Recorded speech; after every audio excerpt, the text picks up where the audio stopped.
4 اپریل سال جاری جلسه نوبتی شورای علمای مرکز اسلامی یا سابق مفتیات تاجیکستان جهت معین نمودن صحنه عید رمضان برگزار گردید. جلسه را رئیس شورای علمای مرکز اسلامی سید مکرم عبدالقادرزاده افتتاح نموده اهل نشست را به مناسبت آمد عید سعید فطر تبریک گفته است. سپس مفتی عبدالقادرزاده حاضرین را با روزنامه مجلس آشنا ساخته ذکر کرده است که موافق حساب علمی و در اساس خلاصه انستیتوت استروفیزیک اکادمی ملی علم‌های جمهوری تاجیکستان امسال روز عید سعید رمضان در کشور به روز چهارشنبه 2 اپریل راست می‌آید.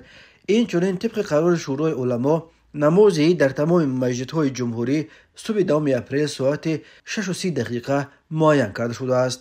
در اساس قرار مذکور امام خطیبان وظیفه‌دار کرده شدند که توجه مردم را برای رسانیدن کمک مادی به محتاجان و نیازمندان، این چنین پیشگیری اسرافکاری‌ها در روزهای عید و صرفه و سرشتکاری جلب نموده خودشان در این سمت نمونه عبرت دیگران باشند.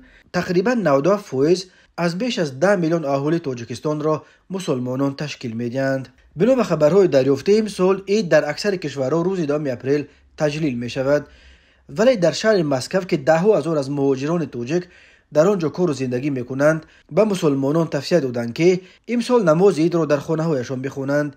این توصیه ها در پی حمله خونین روز 22 مارس در شهر کراسنogorsk در کنار مسکو است که 144 کشته به جا گذاشت.